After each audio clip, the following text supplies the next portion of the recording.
बंगाल जिला पुरलिया जयपुर कोटशिला किस पावन धरती में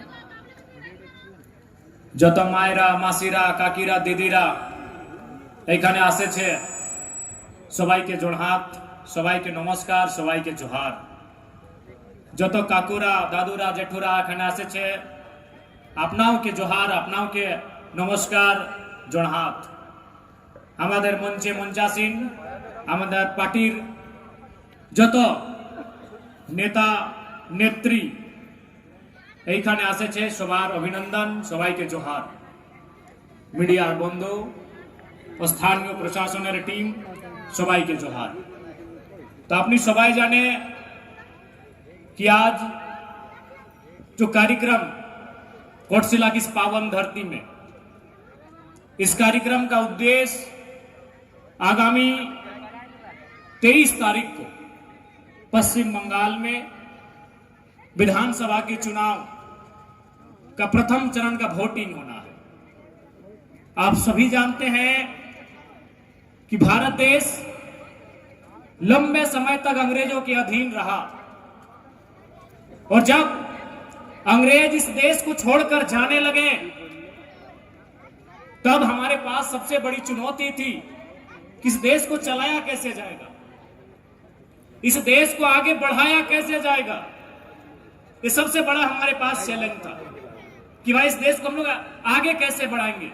भारत देश जहां विभिन्न विभिन्न भाषाएं बोली जाती है, जहां लोग अलग प्रकार के खान पान पहनावा उनका अलग, रीत रिवाज उनका अलग, धर्म उनका अलग, भगवान भी उनका अलग अलग होता है। আপনার ভগবানের আমাদের ঝাড়খণ্ডের ভগবান উড়িষ্যার ভগবান भिन्न भिन्न सवार सवार परंपरा भिन्न भिन्न। तो सबसे पहला चैलेंज यही था कि इस देश को एक कैसे करें। इस देश के उस समय के महापुरुषों ने यह निर्णय लिया कि भारत को एक संवैधानिक देश बनाया जाएगा।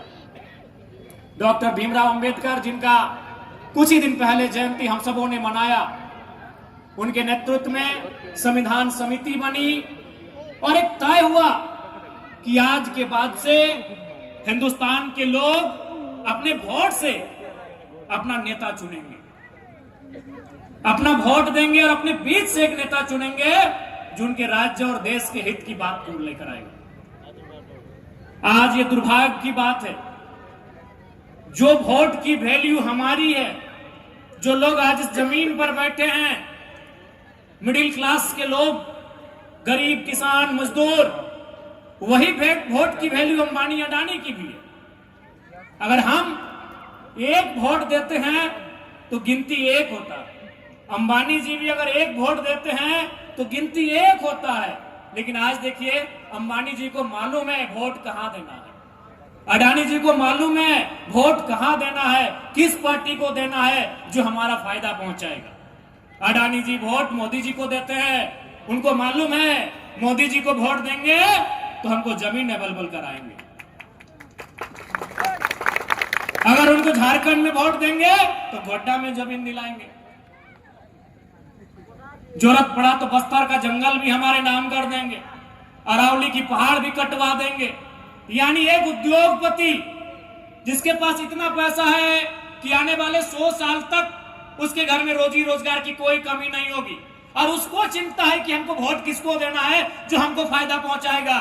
लेकिन जनता को मालूम ही नहीं है वोट कहां देना, जनता को मालूम ही नहीं हमारा मुद्दा क्या है, हम क्यों वोट करेंगे। जनता को मालूम ही नहीं है कि हम क्यों वोट करने जा रहे हैं। वोट आया है, नेता गांव में आए, प्रचार अच्छा लगा, कुछ खर्चा पानी दिया गया और हमने वोट कर दिया।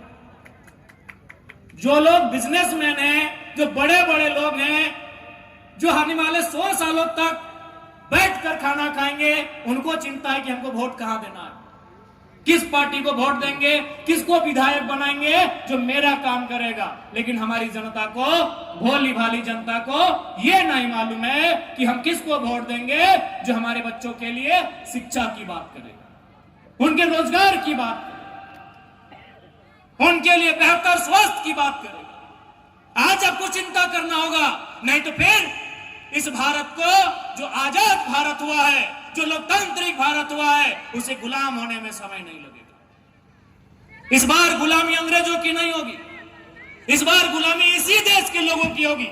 वो कुछ मुट्ठी भर अमीर लोग होंगे कि नहीं होंगे? आज बताइए, आज जो देश की परिस्थिति है, आज आपको स्वच्छ पानी नहीं मिल रहा है, माताएं बहने बैठी है मायरा मासी रखा कि आपने एखाने এসেছে आज জলের की व्यापार, क्या कभी पानी का मूल्य लगता था? आज से 30-40 साल पहले क्या आपने कल्पना किया था कि हम पानी का पैसा देंगे? क्या आपने कल्पना किया था? आज बोतल में पानी बिक रहा है कि नहीं बिक रहा है? आज हवा फ्री में मिल रहा है, आज हम ऑक्सीजन फ्री में ले रहे हैं। आज जो परिस्थिति है देश की, आपको क्या लगता है दिल्ली के जो हालात है, नहीं लग रहा है कि हवा का भी पैसा लगेगा?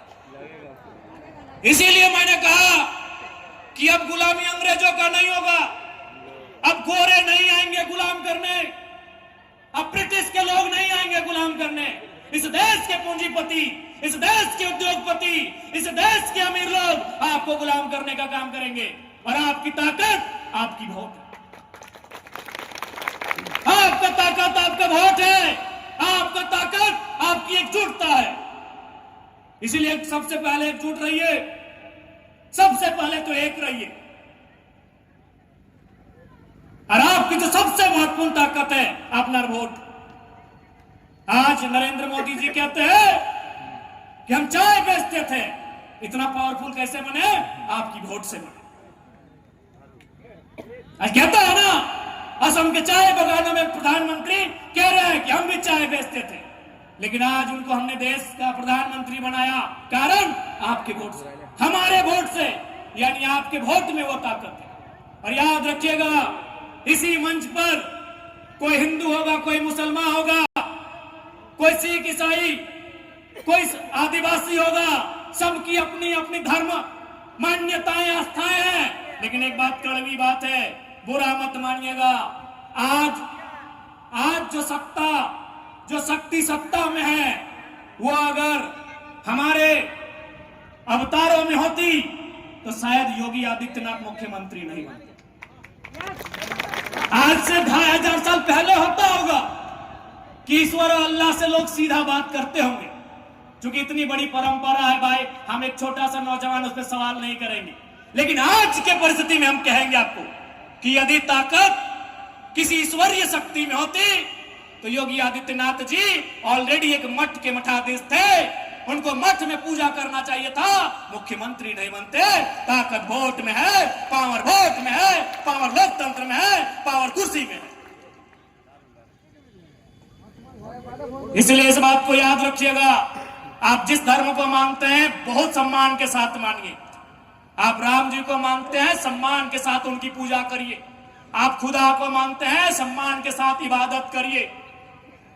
जिसको मानते हैं आप सम्मान के साथ करिए, लेकिन कड़वी सच्चाई को स्वीकार करिए कि आज के युग में न राम जी से आपका सीधा बात होगा, न खुदा से होगा, न किसी प्रकार के देवी देवता से होगा। आज वैज्ञानिक युग है, आज संवैधानिक युग है। ये चमत्कार का दौर नहीं है, ये आविष्कार का दौर है। जो आविष्कार की बात करेगा, ऐसे लोगों को राजनीति में लेके आओ। आज लोग चमत्कार की बात कर रहे हैं, क्योंकि उनको पता है कि भाई इन लोगों को गुमराह करके रखना है, इनको इनके हक अधिकार से वंचित रखना है। आज बिल्कुल इसी मिट्टी में जो टीएमसी की हमारी मुख्यमंत्री आदरणीय ममता दीदी हैं, उनसे जरूर पूछिएगा कि 15 साल का आपको समय दिया। 15 साल एक बहुत बड़ा समय होता है।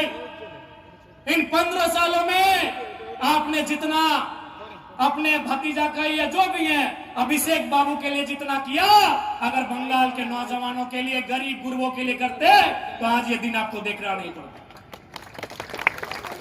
अमित शाह जी से भी पूछिएगा, वो बंगाल में कह रहे हैं कि 15 दिन का डेरा डालेंगे। अरे 15 दिन का है, 115 दिन का डेरा डालिए।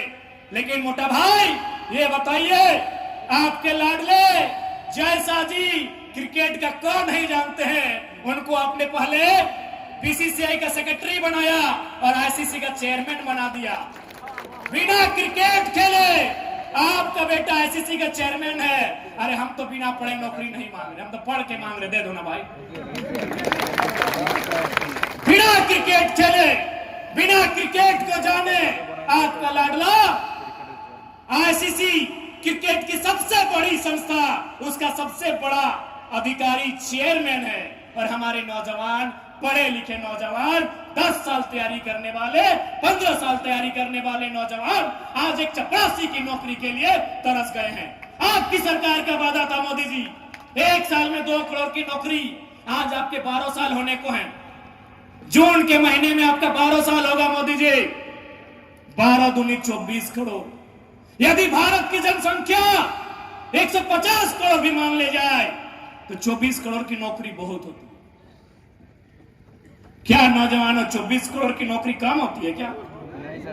क्या है आज भारत की जनसंख्या? मोटा मोटी जनगणना में 120 करोड़ के पास था, यानी 1.25 अरब। आज 1.5 अरब मान लेते हैं।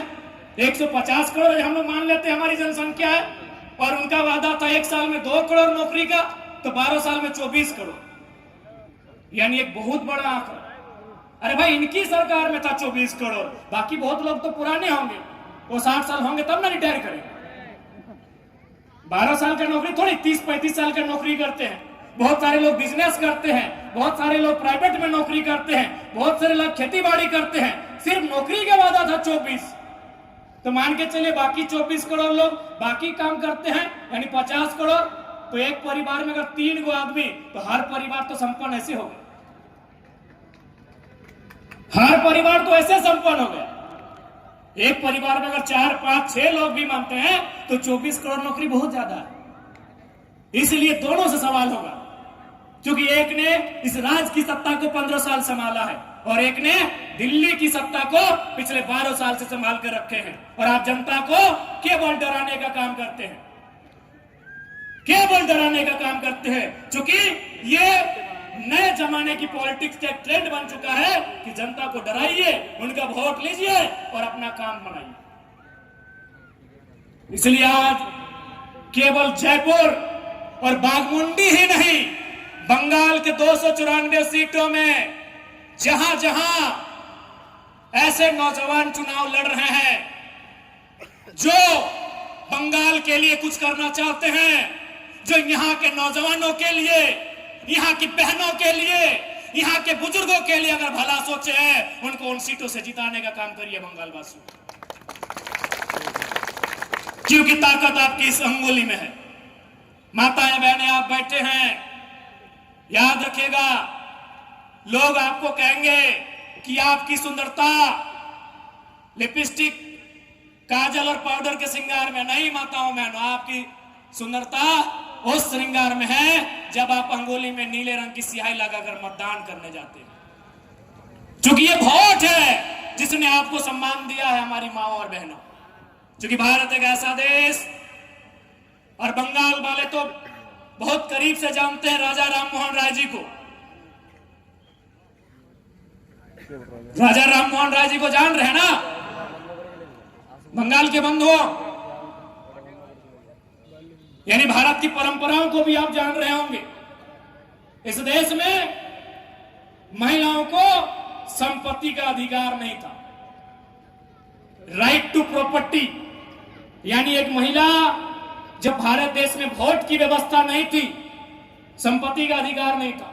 यानी आप जो सोना आज पहने अपने गले में, अपने कान में, अपने नाक में, अपने माथे में, वो पहनने का हक आपको था, लेकिन उसका पर्ची आपके पति के नाम से कटता था, आपके पिता के नाम से कटता था। आज ये जो सोना आप पहने हैं, अपने नाम से रसीद कटाया है कि नहीं कटाया है? आपके नाम से रसीद कटा है कि नहीं कटा है?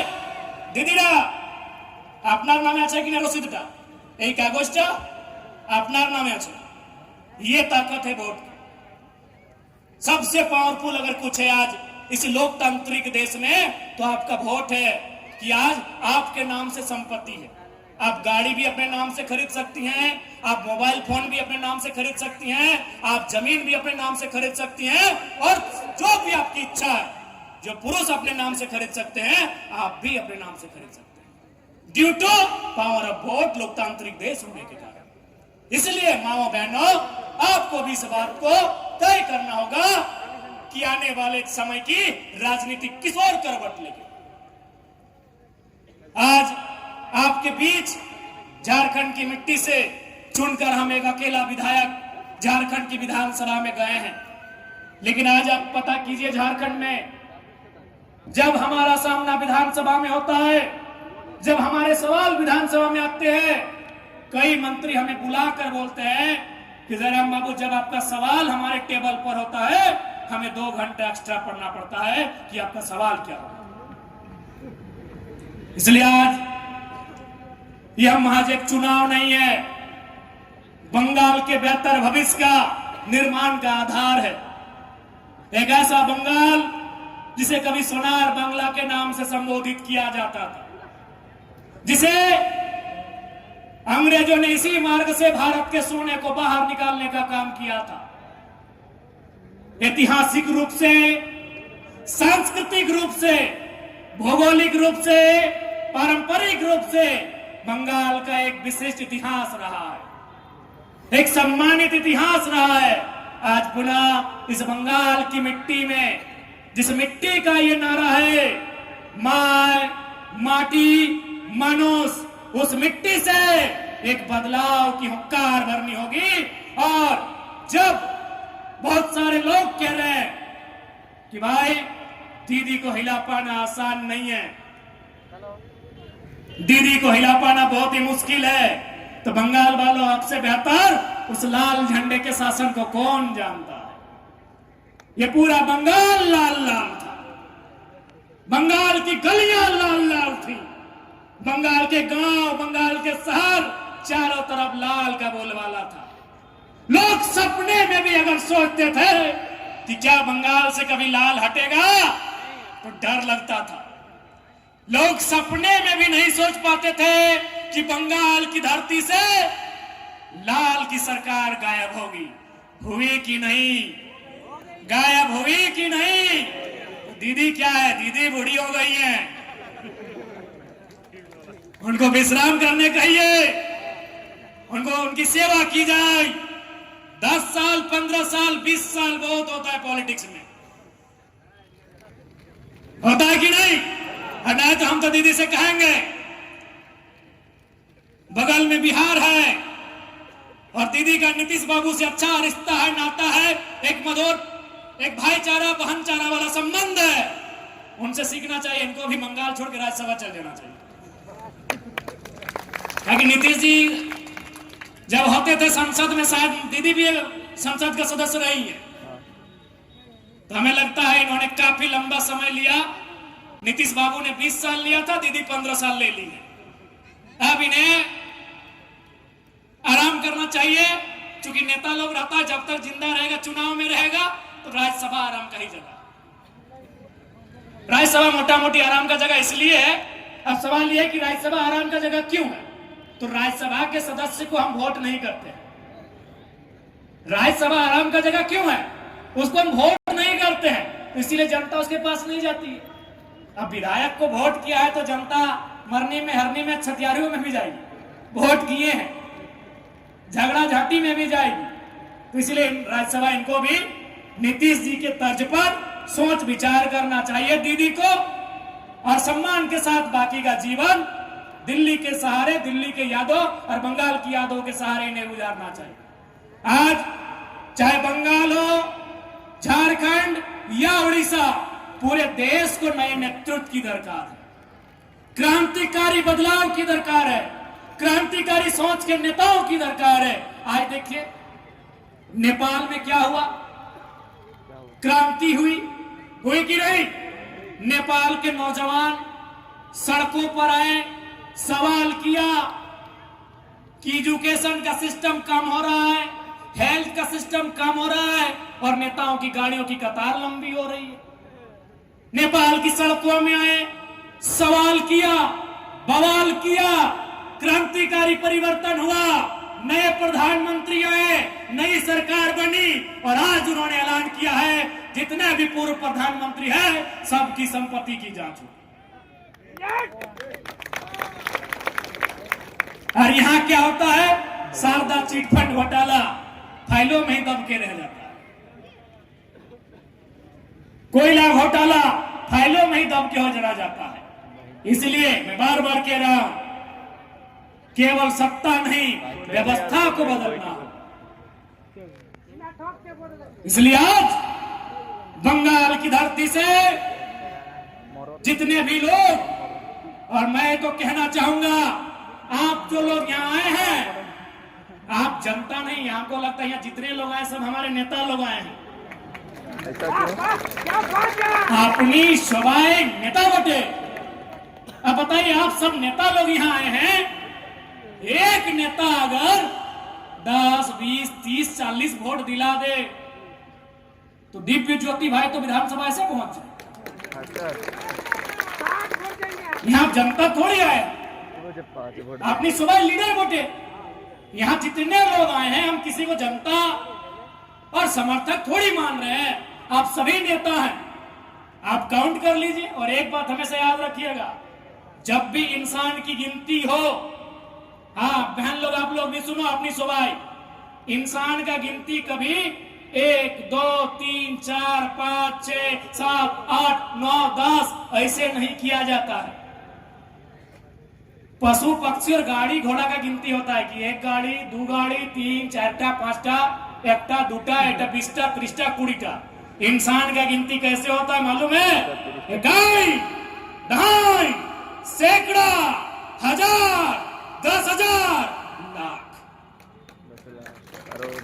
1, 2, 3 इंसान का गिनती नहीं होता है, इकाई ढाई सैकड़ा होता है। क्यों मालूम है? आप आए एक है, आपको मानने वाले 10 लोग घरे में हैं। उनके पास सुविधा नहीं था, या किसी का परीक्षा था, कोई हॉस्पिटल में था, कोई मायके गई थी, कोई मामा घर गया था। आप आए एक है, लेकिन 10 लोग हैं आपके। इसीलिए मैंने कहा हाँ, आप आए एक है, दादू दादी नहीं आई है, आएगी।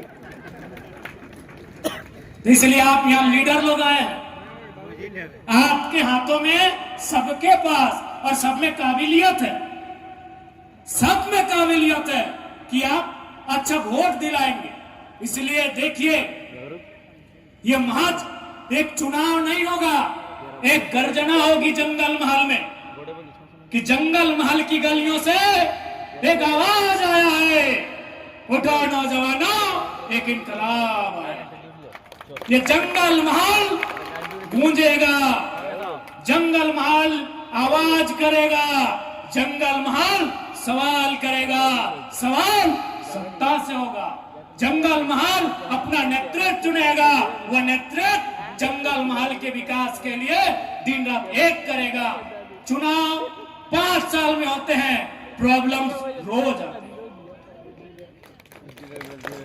इसलिए दिल्ली में बैठे मोदी जी को देखकर वोट ना करें, कलकत्ता में बैठी दीदी को देखकर वोट ना करें। यदि उनका कैंडिडेट उस योग्य है, यदि आपको लगता है उनका कैंडिडेट आपके साथ बढ़िया तालमेल कर सकता है, आपके मुद्दों को लेकर सरकार से टकरा सकता है, आप जरूर सोचिए। लेकिन कोई कहेगा कि हम दिल्ली में बैठे हैं और यहां से एक नेता भेजे हैं, या फिर मेरे कहने पर, इसलिए हम कहेंगे भले हम भी जरा ना तो आपको कह रहे हैं कि दिव्य ज्योति भाई को, मनोज भैया को वोट करना है। लेकिन यदि आपको लग रहा है कि दिव्य ज्योति भाई और मनोज भैया आपके कसौटी पे खरा नहीं उतर रहे हैं, आप बिल्कुल विचार करिए। चूंकि चुनाव 5 साल में आएंगे, प्रॉब्लम्स रोज आएंगे। प्रॉब्लम थाना में आएगा, प्रॉब्लम ब्लॉक में आएगा, प्रॉब्लम अंचल में आएगा, प्रॉब्लम सड़क में आएगा, जब कोई घटना घटेगी प्रॉब्लम हॉस्पिटल में आएगा, प्रॉब्लम स्कूलों में आएंगे, प्रॉब्लम कॉलेजों में आएंगे, प्रॉब्लम रोज आएंगे आपके जीवन में। इसलिए ये वोट आपके प्रॉब्लम्स का सॉल्यूशन के लिए। मैं मानता हूं कि जिसे आप वोट करेंगे वो रातों रात सब कुछ ठीक नहीं करेगा, लेकिन आपके लिए खड़ा होगा आपके मुसीबत के समय, आपके जरूरत के समय। इसलिए ये देख लीजिएगा, जयपुर वासियों, बाघमुंडी के वासियों कि आप जो वोट करने जा रहे हैं वो चुनाव के साथ साथ उसको करेंगे जो आपके प्रॉब्लम्स में खड़ा है, क्योंकि समस्याएं रोज आएंगी। आप देखते होंगे मोबाइल में हमारे पास पति पत्नी का झगड़ा हुआ विधायक जी के पास, विधायक जी क्या करिएगा, फिर उन लोगों को समझाते हैं। अगर पत्नी शिकायत की है तो पति को समझाते हैं, और पति का शिकायत है तो पत्नी को समझाते हैं, कोशिश करते हैं। हम भी ये नहीं बोलेंगे कि सबको मना लेते हैं, दो चार को नहीं मानता है, बोलता है विधायक जी हम जेले खटेंगे लेकिन ये लड़कियां संग नहीं रहे, बोलता है। तो दूसरे को लड़की भी बोलती है विधायक जी हम अकेले रह लेंगे लेकिन एक संग नहीं रहे। तो इसलिए हम ये नहीं बोल रहे कि भाई जितने आते हैं लेकिन सुनते हैं, एक बार उनकी समस्या का समाधान करने का हम प्रयास करते हैं। हम ही नहीं, हमारे जितने नेता हैं वो प्रयास करते हैं, क्योंकि हमें जनता ने सीधा वोट किया। हमारी नई पार्टी है, ना कहीं हमारा बूथ कमेटी था, ना कहीं हमारा पंचायत कमेटी था। जनता ने सीधा विश्वास किया और सीधा वोट किया, इसलिए आज हम लोग जीते भी हैं जनता के लिए। अभी दिव्य ज्योति भाई बोल रहे थे, सही में हमारा घर एक दिन रात को गए थे, तो हम घर में नहीं रहते हैं, कि घर में नहीं रहते इसलिए घर में हमारा सुविधा नहीं है।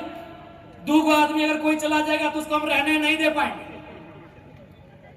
सही बोले दिव्य ज्योति भाई कि 2 को कोई नया आदमी अगर हमारा घर चला जाएगा तो रहने नहीं दे सकते हैं, जगह नहीं है, तो हम भाड़े में रहते हैं, दोस्त के यहाँ रहते हैं। अब सवाल है क्या, एक विधायक घर नहीं बना सकता है? अरे जब चाहे तब बना सकते हैं। 2 लाख से ज्यादा सैलरी मिलता है और बाएं दाएं तो हिसाब नहीं है। लेकिन जब जब हम अपने बारे में सोचते हैं, हमारे सामने उनका चेहरा आता है जिन्होंने धूप में पसीना को पोंछकर हमारे लिए चुनाव का प्रचार किया था। जब जब हम अपने घर के बारे में सोचते हैं तब तब उनका चेहरा मेरे सामने आता है। इसलिए आज हमें पूरा विश्वास है कि जैसा हम झारखंड में करते हैं, जैसा हम अपना सारा सुविधा झारखंड के अपने लोगों को दान कर दिए हैं, हमें पूरा विश्वास है दिव्य ज्योति भाई और मनोज भैया हमसे एक कदम आगे बढ़कर जनता की सेवा में अपना सब कुछ निछावर कर देंगे। हमें पूरा विश्वास है कि हमसे एक कदम आगे जाकर अपना सब कुछ, अपना सर्वस्व ये जनता के लिए निछावर करने का काम करेंगे। आज देखे होंगे हमको आवास भी मिला तो चारों तरफ चर्चा लगा कि आपका विधायक भी तो 4 करोड़ घर में रहता है। हमने दूसरे दिन घोषणा कर दिया कि जो लोग रांची आएंगे आराम से आइए, गेट में कहीं ताला नहीं है। देखिए अभी हम यहाँ हैं, हमारे आवास में रांची में नंबर संख्या 14 ताला नहीं है। आप जाइएगा, ऐसे घुसाइएगा, उसको घुमाइएगा, मेन गेट खुल जाएगा, सीधा जाइएगा, 2 रूम खुला है, आप आराम से उसको घुमाइएगा, ऐसे वो भी खुल जाएगा। उसमें सोने का व्यवस्था है, बाथरूम भी है, नहाने का है, सब कुछ सुविधा है।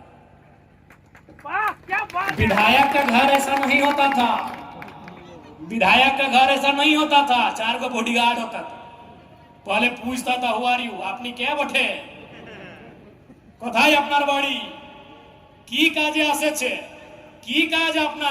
हमारे यहाँ कोई सवाल नहीं होता है, सीधा घुसिए बैठिए। वो जनता का आवास है, वो विधायक का आवास नहीं है।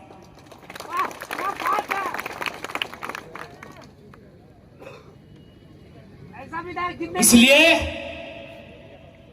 मैं आप सबों से यही कहूंगा, क्योंकि आचार संहिता है, हम लोग को 6 बजे तक का ही टाइम है, टाइम भी हो गया। तो भाई जो भारत देश का कानून व्यवस्था है उसका हम लोग भी सम्मान करते हैं।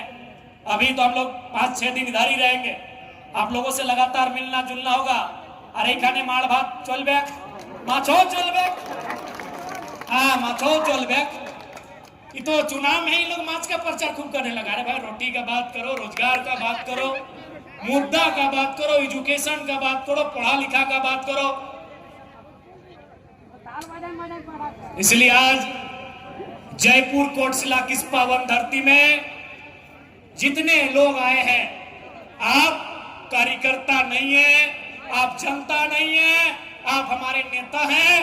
ये आपको संकल्प लेना है कि जयपुर से दिव्य ज्योति सिंह देव और बाघमुंडी से मनोज कुमार महतो को विधानसभा के अंदर भेजना है, ये संकल्प करता हूं। ठीक है, तो যত জন আপনি এখানে এসেছে সবাইকে নমস্কার, সবাইকে ভালোবাসা জানাচ্ছি।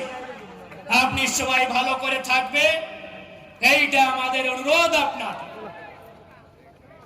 আপনার এই আবহাওয়া খুব ভালো, আপনি যে মান সম্মান আমাদের সবাইকে দিয়েছি, এইটাই জন্য আমরা সবাই জোড়হাত করছে। আপনি সবাই খুব ভালো লোক।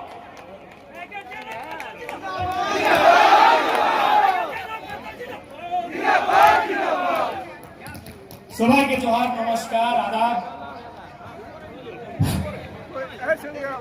হ্যালো, আজকে জয়পুরে অফিসে জয়পুর 19টা অঞ্চল প্রতি 3 জন করে জয়পুর অফিসে যেতে হবে, খুব আর্জেন্ট। অঞ্চলের 3 জন করে আজকেই যেতে হবে, খুবই গুরুত্বপূর্ণ এবং খুব আর্জেন্ট, খুবই জরুরি। তাই আমি অ্যানাউন্সের দ্বারাই জানাই দিলাম, ফোন করতে তো পারবো না সবাইকে। 19টা অঞ্চলের 3 জন, এক একটা অঞ্চলের 3 জন করে সবাই কিন্তু পৌঁছবে জয়পুর জেল ক্যাম্প অফিসে, জয়পুর রাজদরবার হোটেল এন্ড রেস্টুরেন্টের সামনে।